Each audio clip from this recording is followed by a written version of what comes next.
And let's go ahead and get started. So just by way of introduction, my name's Aaron John Mohammed. I'm the head of product and customer marketing here at Inside Sales, and I'm joined by Michael Murph, who leads our NeuralInsights product. Now, just so you guys are aware, if you're not familiar with the name NeuralInsights, that's our AI for sales engine. Murph, anything else you'd add to that? No, it's great to be here, Aaron. So we're excited to have you guys join, and this is an important topic for a number of different reasons, and what we're calling out as the title of this webinar, 3 Ways AI Reveals Millions in Invisible Revenue. We're going to show you that that's not BS, that there's truth behind that. But before we begin, I wanted to establish a couple of baselines with everyone.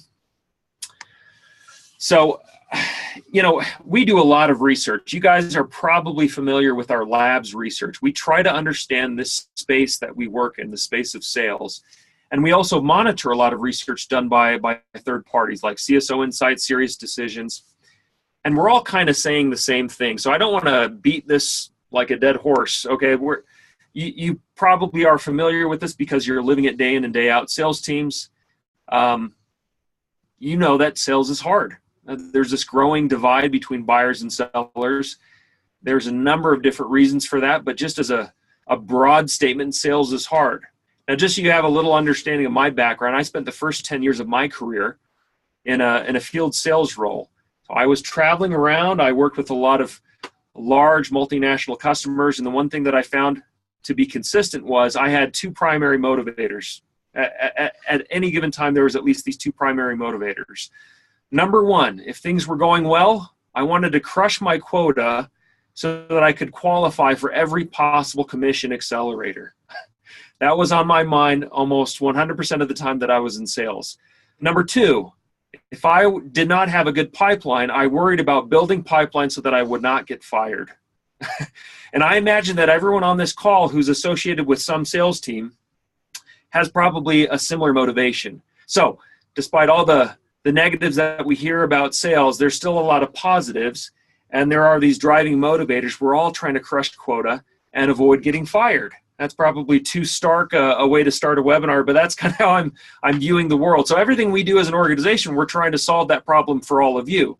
How can we help you crush your quota and avoid getting fired? So that's what's going on in the space of sales. It's very hard to sell. There's a lot of things that we can attribute to that.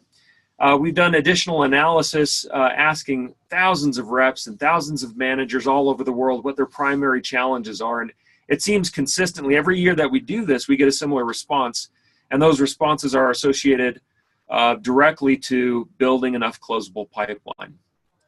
So we had a couple of customer engagements. Actually, we've had a lot of customer engagements. We work with thousands of customers, but there's a few in particular that we're going to reference throughout the course of today's webinar. But one in particular, we had deployed an AI solution for a customer, and they had asked us point blank, what's the value of AI? What are we getting and what are we not getting? And that prompted a lot of really good questions about how we can innovate and how we deliver and disrupt in this space, AI for sales.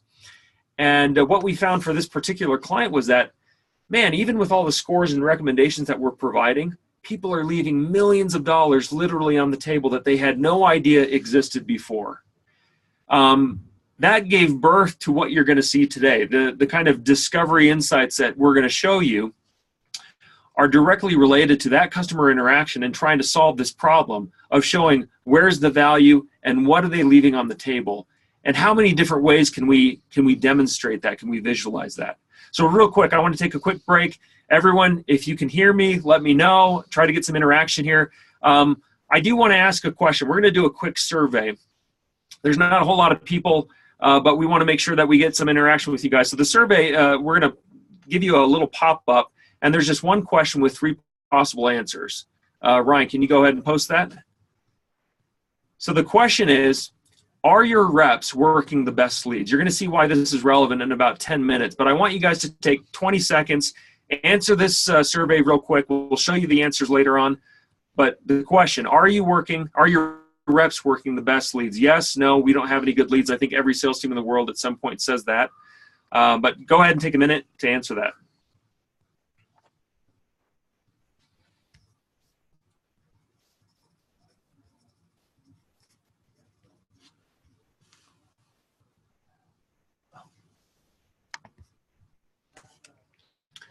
All right. We're seeing some responses come through. Thank you so much. We'll take a look at those your responses later on in the webinar. But first, setting up what you're about to see. That question from the customer, where's this value? What are we missing? It prompted this look at these 3 hidden areas of value that we wanted to highlight for you. There's actually quite a bit more that you're going to see today, but specifically these 3. How much value are people leaving on the table that they didn't know existed? How much value can they get at now, today? And how quickly can they get at the best value? What's the speed to revenue, the fastest path that you can take, that your reps can take to close the best deals possible? And AI is driving all of this. So if you are a customer of ours, you're probably getting a lot of that value right now, but we want to show you this new visualization of AI in a way that you can kind of consume it for your whole teams, and how it's going to change the way that you operate in territories, how you manage your reps, and how you look at the leads that you're trying to work right now. So I'm going to turn the time over to Murph. He's going to show us everything possible with the NeuralInsights. Great. So wonderful to be with you, Aaron. And just giving a little context as as we're going to demo our NeuralInsights. NeuralInsights is a technology that allows you to see the business impact of AI.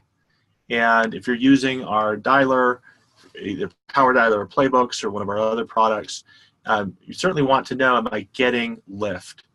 And the first thing, as we sort of talk about these 3 principles of missed value and untapped value and marginal value, I want to just kind of reflect back. I had one foray in sales as a college student. I remember selling computers over a couple of summers, and there was a salesperson named Paul who was just amazing. He could sell anything to anybody, and he had just the right tonality. He was sort of very fast talker and just overwhelmingly persuasive. Contrast that with today's sort of inside sales environment, where we're doing a lot of volume and trying to build pipeline. And not all of us were sort of endowed with Paul-like persuasive abilities. What we want to do is sort of give you an approach through NeuralInsights to sort of moneyball your way to crushing your quota. And as we talk about sort of some of the principles in NeuralInsights, first thing you need to understand is, what is a model? A model is basically a score that we're going to create based on lots of your CRM data. And we're going to pull that data down, create an algorithm, and then publish a score back to your environment. You're going to use that score to sort leads. So in the graph that I'm showing right now, we're showing conversion rate by decile. Now, what is a decile? A decile are the top 10% or the top bottom percent of your lead scores. So think about your leads. You have 1,000 leads. There's 100 leads in this top decile that are top scored. What we want to show is, in this AI recommended zone, we're showing the top 3 deciles, a 2x increase over the bottom 7 deciles. So that's really exciting as a sales manager, because following the recommendations of the scores that we're publishing back to your CRM, you can start to really sell more. And the reason that we can do that and get that kind of separation, this is looking at the first 2 quarters of 2018 for this customer.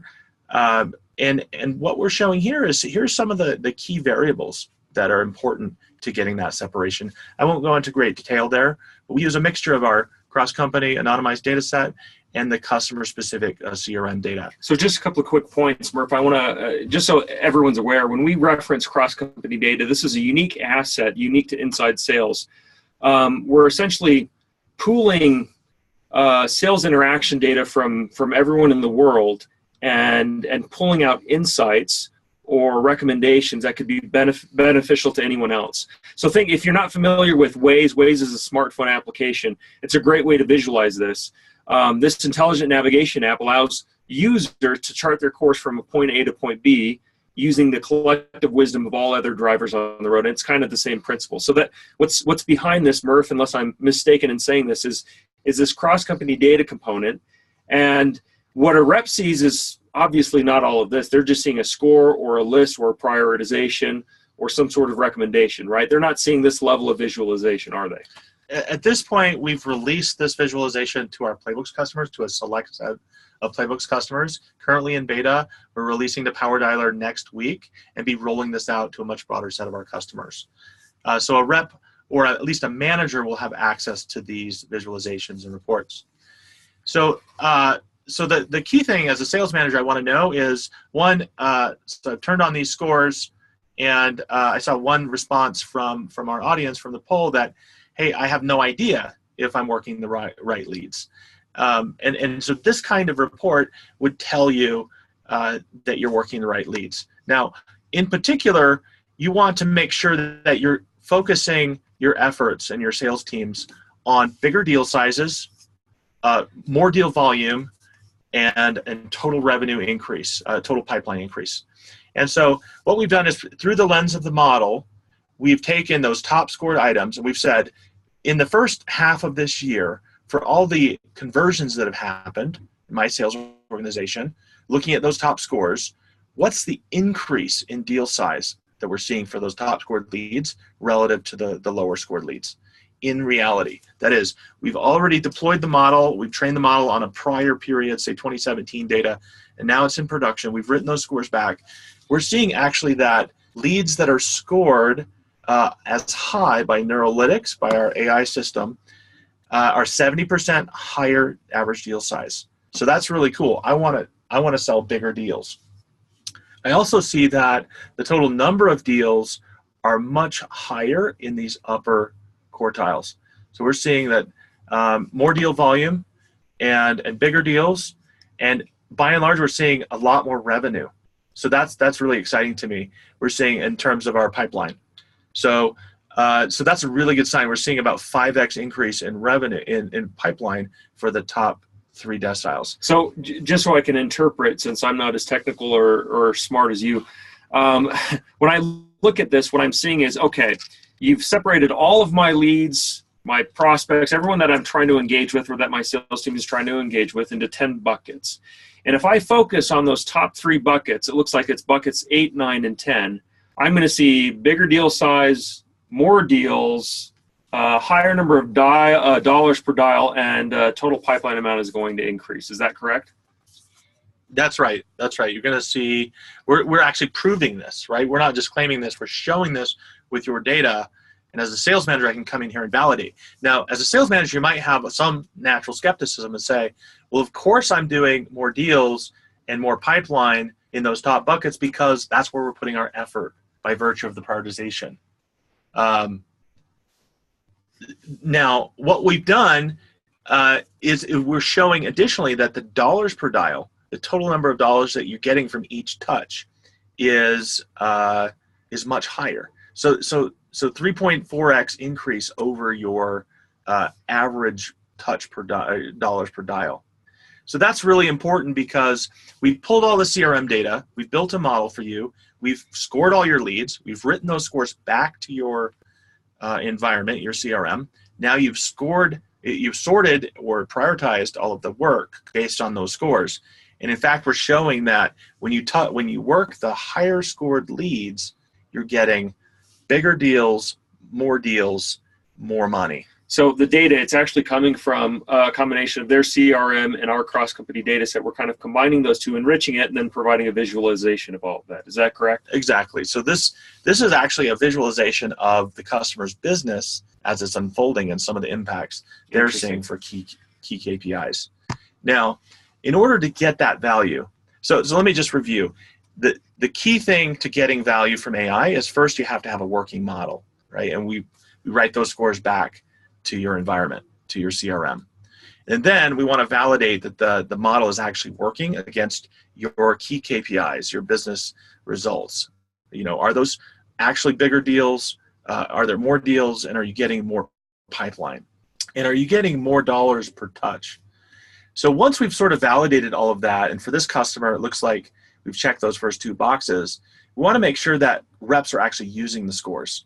So again, through the lens of the model, we've taken those 10 deciles, high scores versus low scores, and we've asked the question, how many of my activities, that is my dials, are happening in that top bucket, in the top 3 buckets? And what we're showing is about 36% overall of all rep activities are are actioned against the top scores, top lead scores. Now, you might think if the scores don't matter, that's about right. You want to touch everybody, you want to call all of your leads. But this is actually a problem because if the reps, and it's also an opportunity, if the reps were to work more heavily of pushing their effort into these top leads, scored leads, then they're going to get a lot more value for the business, as we saw, bigger deal sizes, more deals. So this is if you can go back to that, this is a huge point of emphasis. I want to just call this out because everyone's familiar with scoring tools. Everyone probably on this call has some sort of scoring mechanism in place. One of the things that's missing as we talk with customers and prospects is there seems to be a gap in adoption. It's like you're mining for gold, and without any sort of predictive capability or AI, you're just shoveling wherever you think is best. But then you're told where to shovel, and still people aren't shoveling where they're supposed to get to the mother lode. And this is what we're seeing sort of consistently. And I'm not surprised. As a sales rep, we all have biases in the way that we approach our work. In fact, I was sitting with a rep a couple of months ago. Name was Samantha. Let's just call her Samantha. She was calling on people who had a similar name or a similar last name because she just felt like in the mornings that's the way she should approach her work. Completely disregarded, the recommendations that were on her plate. But it just speaks to the fact that there's that mix of human intuition and AI. You've mentioned that before, and we're trying to validate that there might be a smarter way to apply your hard work. Is that a fair statement, Murph? Exactly, and we want to sort of balance the human intuition with artificial intelligence.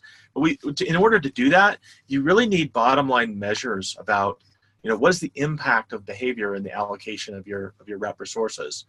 So what we're showing here is the first principle we really wanted to focus on, having laid a foundation. That is missed value. Missed value is, think of it as misdirected or misallocated effort. And the business impact of that in terms of pipeline. So what we're showing here is we've taken those 10 deciles, sort of compressed them into 4 buckets. And what we're showing is now for my A leads as a sales manager, I can see in the last 2 quarters, 118,000 activities against my A leads. But the target was 213,000 to get the full value. Now, what that impacted was about $2 million of missed value. So whereas I got quite a bit of value, you can see in this gauge chart, the green, I gained about $4 million in pipeline out of a potential of almost more than $6 million. So that missing $2 million is my missed opportunity had I allocated my effort against those A leads. So I just want to pause there and make sure that's kind of sinking in. What happened with this customer is they actually put a lot more activities against these lower scored leads. And so they have just a fixed amount of capacity. And what we're suggesting is shift that capacity into the top scored items. And if you do that, then this missed value will go down and you'll get more pipeline. So you guys will remember we called out 3 ways in which you can identify or shine a light on hidden value you didn't know existed. In this case, it's this concept of missed value, leaving money on the table, and as a result of misallocated effort. Now, I remember showing this to one of our customers before NeuralInsights existed. We were using PDFs and PowerPoint to show these visualizations, but it was the same principle. And we were using AI to generate these reports to understand what was the missed opportunity, completely transformed the way that they were working their sales team. I mean, we saw in their sales force specifically a reduction in their headcount by about 20%, and yet over a 3 to 6 month period, I think the revenue went up 30% just by reallocating their resources on the best leads and by answering the following 2 questions related to untapped value and marginal value. But I mean, when we say millions of dollars left on the table you didn't know about, this is the first sign of it. I mean, $2 million just from missed value. And that's just in the last 6 months, right? So if they continue as, on this path, they'll continue to miss additional value. So now, one of the other things that we need to answer as a sales manager is how much more value can be tapped from my CRM, or untapped, as it were. And think about your CRM as sort of 2 dimensions. We've scored all of your leads, and then you have some historic pattern, either touched or not touched on those leads. So in this report, we're showing in the green items that have been touched recently, and items that have never been touched. And so this customer has almost 70,000 leads that are both in the A bucket and untouched. Now, why does that matter? It's because, as we demonstrated earlier in those impact reports, these leads, the A leads, have bigger deals and more value per touch. When we actually look at the overall business impact that's left, like based on your current CRM leads, untouched high scored, if we look at average deal size, the historic win rate for this bucket, and the contactability that we observe, and the overall number of items that are untouched, we see more than $3 million of additional untapped value that I could get if I just focus and redirect my energy towards these A leads. So real quick, I want to stop you there. I want to show the results to the survey we did earlier. How many of you feel like your reps are working the best leads? If you can show that right now, this will be telling, because we also did some research around this data point to understand what was really going on with our customers. So right now, let's take a look at the results. It looks like 36% of you said your reps are definitely working the best leads, 39% said no, and 25% said we don't have good leads. That's an interesting split. And it may be because you're all on a webinar and you don't want to look foolish if you say you're not working the best leads. But in reality, we've talked to customers, and almost everyone feels like they are working the best leads. Almost everyone thinks they're working the best leads. When we looked at the numbers, 75% of the best leads go untouched. Just think about that for a second. That means the bulk of your business, the bulk of your revenue opportunity is completely missed. And most people, once again, never even realize this. They don't understand that this is happening, that rep human behavior is directing them away from the best opportunities. So again, this is incredible, sort of groundbreaking insights and visualizations that we've sort of iterated on just because of customer need, just by understanding human behavior doesn't always align to the recommendations that you're providing to reps. That's a great call out, Aaron. As a sales manager, I really just want to sell more. And this particular sales manager could have a lot more pipeline if they can just focus activities in the A bucket to get untapped value. Now, the next thing I need to know as a sales manager is, how do I optimize my cadence? How do I get that value fast? And what we've done here is we've sort of taken two dimensions. That is the grade of your scored items. So your top 25% of scores, that we'll call those the A grade. And we've compared that against the number of touches. So think about, a 10-touch cadence, and you're going to call those people multiple times to try to get a pipeline or get a conversion. Now, what we're showing here is that for these A leads, we're getting much better marginal value. Now, marginal value is the average dollars per dial at a point in the cadence. And so you can see here that on average, given all the dials that were made and all the pipeline that was generated on the first dial for my A leads, about $17 a dial. And it looks like that sort of persists, that I can sort of stay in the money as a rep all the way through the cadence, and for my A leads. Now, what's interesting is, the C's and D's, very low value. In fact, one of our recent studies showed that the average cost of a dial for a fully kind of burdened rep, if you think about the overall cost, is $5 to $7. And so anytime you see, a number that's less than $5 to $7, you're probably operating in the red, that is less than the break-even point for your sales organization. What's fascinating about this, and a lot of you, again, probably familiar with the research available on the market right now about persistency and how deep to go in your cadence. And it seems pretty consistent, regardless of the industry, that most sales reps follow up about 1 to 2 times per lead. And we've shown that it's actually a best practice to go 6 to 9 attempts deep in following up with your leads. We're not going away from that, but this is a tailored view for individual customers. So just think about that for a second. It is still, it looks like between 6 and 10 attempts is still ideal for that A bucket of leads. But below that, it might not be optimal. So we're actually providing a tailored view for each individual customer that should show them how deep they should go in their plays, how deep they should go in their cadence. which is a view that, I mean, no one's been able to provide that on a customized one-on-one basis. But, you know, finally with AI, we can get that level of visualization to show, okay, this customer, you should probably spend all your time with your A leads, because otherwise you're losing money on literally every dial, except for a few exceptions. But you can go up to 10 attempts deep. For the other buckets, it might be less or not even at all. It's really fascinating, this kind of visualization. Exactly. And as a sales manager, I mean, this is really operational, and I can operationalize this by organizing my activities to really focus on my A leads and sort of optimizing my cadence to go deep enough and persist long enough.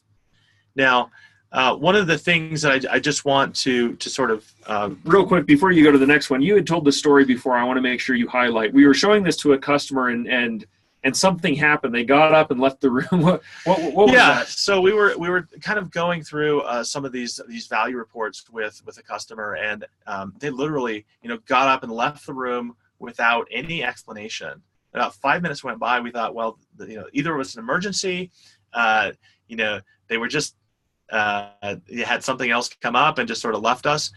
Turns out that he comes back with his sales vice president, and we restarted the whole presentation. He literally swore under his breath, hopped up, and went and grabbed his senior management team. And so that's the kind of response we're seeing from this kind of visibility around, hey, are you working your A leads? And how do you know if you're missing value? How do you know how much untapped value is remaining? And how do you get value faster through something like this? Absolutely. Now, forgive the story, but we're kind of nerds about sales, and we get excited about these little stories because it's just fascinating to see this kind of stuff in real life and have this deployed for actual customers, even our own sales organization, and the value that it brings. But I also want to go back to something that we mentioned earlier. So we've shown you these 3 areas of hidden value, how you can shine light on those areas with AI. But we also referenced the 5 Ps of sales. This is probably a new concept for you guys since we're introducing it right now. But the 5 Ps of sales, around which you can structure or optimize your sales machine, your sales organization, to make sure you're driving exponential value on top of what we just covered. So I think we're going to be jumping into those other areas, those other Ps, correct? Correct. So we've talked about the first P, the predictive element, and we've tried to show that you know, the model is working. The reps may or may not be using it, and sort of using that as a framework to illuminate how much hidden value there is in your CRM. We could build all of these reports for any customer that's using our products. So just as a function of using our dialer, using playbooks, we're going to have the data to generate these for you, and they will be customized. Now, as a sales manager, one of the things I really want to know is, am I getting productivity from my reps? And so we've created a set of reports that are looking at both my average daily rep level output in terms of dials, other tasks, total connections, talk time, and we compare that to a benchmark. Now, this benchmark is created from our cross-company anonymous data set. We're able to see that in this industry segment, about 30 dials a day is what I'd expect an average rep to do. Now, good news is that this customer is kind of on par, actually running a little above the expectation relative to the benchmark. Looks like they've had a little drop off in the recent month. It might just be a seasonal variation. So I wouldn't be overly concerned. We can see the tasks as well are down a bit. It's probably summertime, you know, reps on vacation. Could be some explanation there. When I look at the average daily connections per rep, I'm actually a little concerned because well below the benchmark, and it's possible that I'm just not leveraging my contact model and some of the other AI capability that we have. And we talked about the adoption, actually using the scores. So very likely when we looked at customers that are below the connection benchmark, we see that they're not fully utilizing our contactability solution. Now, as a result, they're not having a lot of conversations, and they're running below the average, the benchmark talk time as well. So these are the kinds of reports, and I could come in here and filter by the manager and see a specific a team that I wanted to focus on. So that's one view in terms of basic productivity. We're also going to create some efficiency measures, so you can sort of track in terms of your average active reps, and look at deal cycle times and the average amount of output per rep. We're going to kind of summarize that into overall results, and I want to make sure that on an average basis per rep, I'm seeing consistent output. So that's just a few of the reports that we've generated for the productivity module. Now, in terms of the other kind of 5 P's of sales, the next thing I'd want to know is more about my people, and specifically, who are my top performers? We have a module here all about people, and one of the things we've showed here is sort of a correlation between effort and result. You might think that, and you should expect that if I put forth more effort, that I'm going to get more sales results. And you can see here that the conversions, what we've done here is summarize all of the effort measures, dials, tasks, and other items that show the work level of a rep. We've compared that to the result that they're getting. Each bubble represents a rep, and each color represents a team of reps. And so you can see here that this rep in the upper right quadrant has both a lot of results and a lot of effort.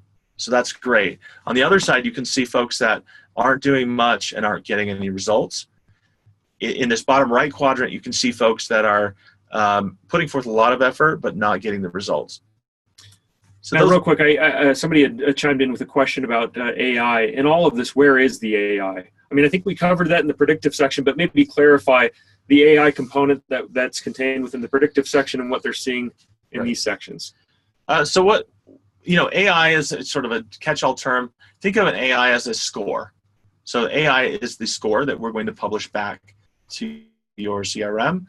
That score is derived from all the data we've pulled, merging it with our cross-company data set, and building a model. And a model is going to produce a prediction or a score that allows you to prioritize your work.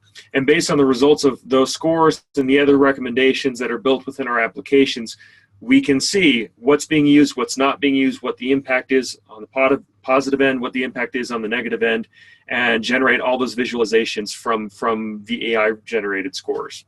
Exactly. So we're going to use that score. We're going to take all of your leads, score them, and then we're going to organize those leads into those deciles, like we showed earlier. And those deciles are either higher or lower.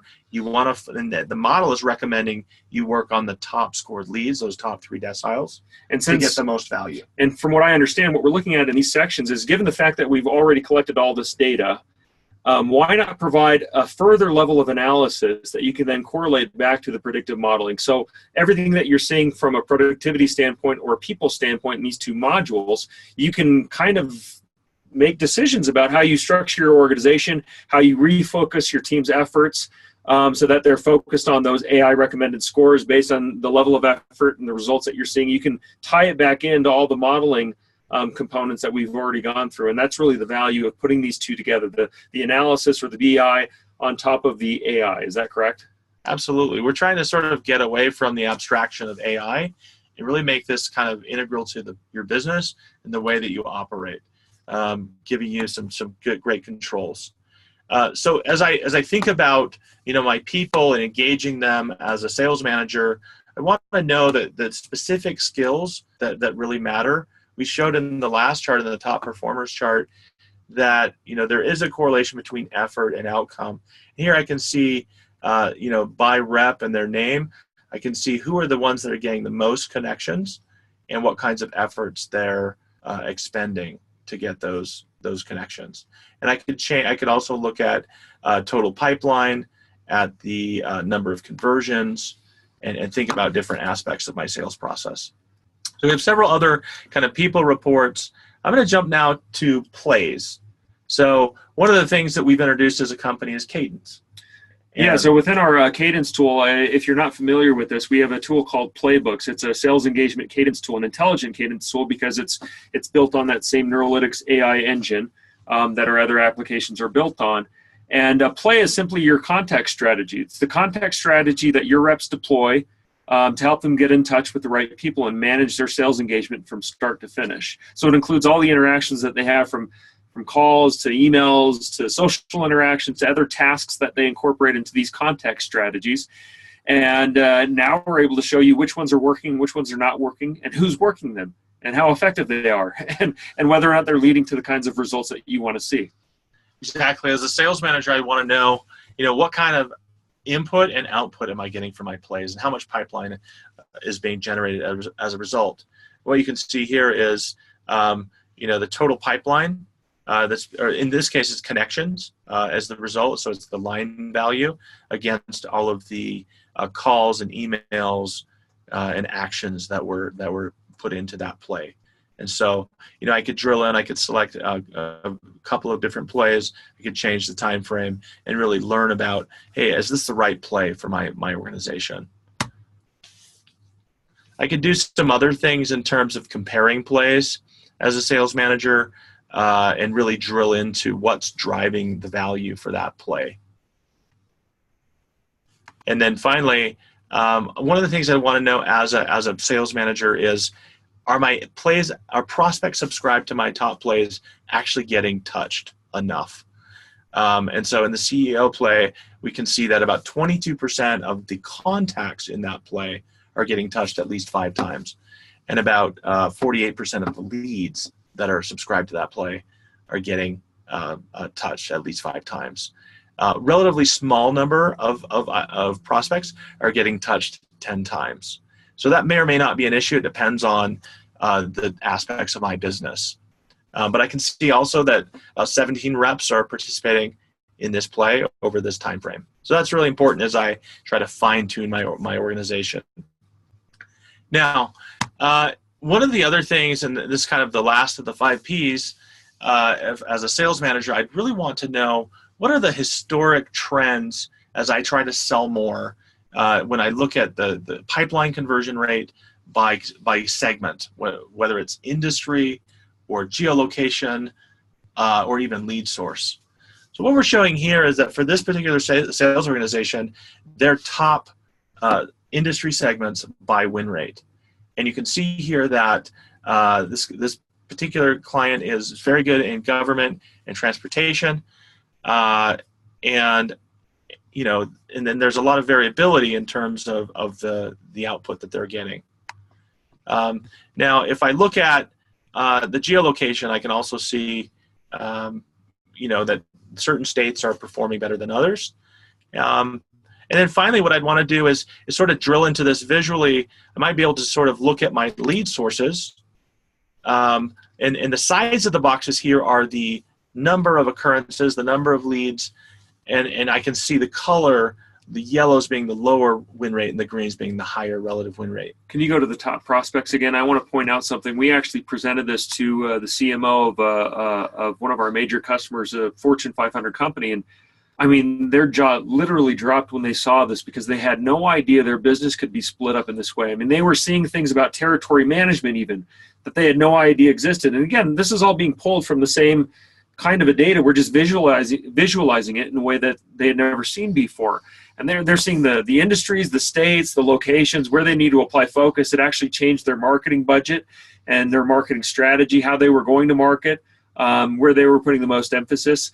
That fed back into the predictive modeling and where their reps were putting focus, and we looked at their plays, and once again, we were able to be pretty prescriptive in the kinds of plays that were producing the best results.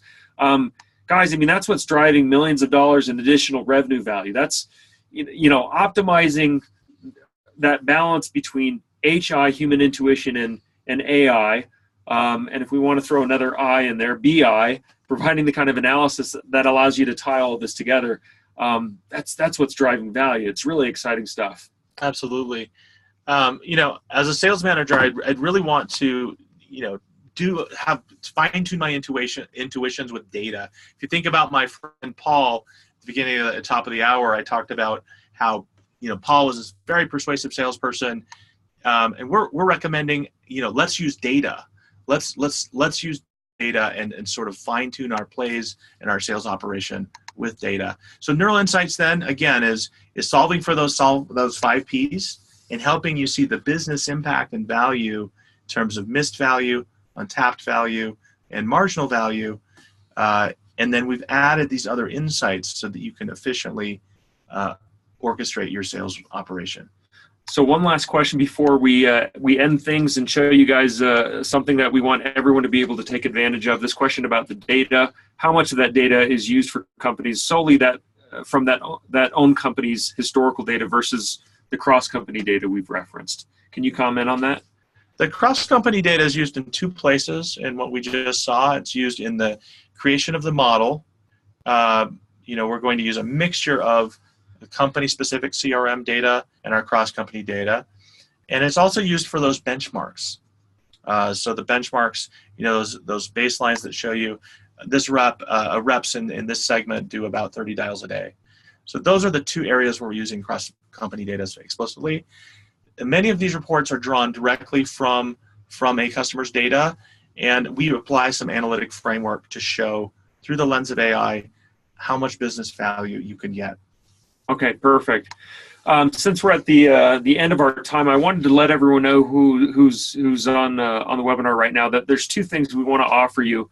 One, there's going to be a download. We're going to post a link for you to download a description of those 5 Ps of sales, along with questions associated with each of those 5 Ps that you can use regardless of whether or not you have our solutions. It would just be a helpful guide to understand what your sales machine is made up of. The other thing I wanted to point out is we always are interested in trying to show value before we go down the path or the journey with our customers. We want to show them what's possible. So we've developed this scan, what we call a neural scan or a predictive scan, that we can do for free to take a look at a small subset of your data and then provide some sort of output, some sort of score, generating a view of how much impact AI could have on your business. So if there's any interest in that, I want you to be able to click on this link. The link that you're going to see takes you to a page where you just have to fill in your email address so that we can get in touch with you and talk about the free predictive scan. So there's 2 offers right now. Download the document, the 5 Ps, and the 16 questions, I think it is, associated with those 5 Ps. And then if you're interested in the predictive scan and understanding how AI can impact your business, click on that link and we'll follow up with you. Otherwise, thank you guys so much for staying with us. This is an exciting announcement for us to be able to deliver to our customers this kind of insights discovery tool, and we look forward to further conversations with you. Thank you.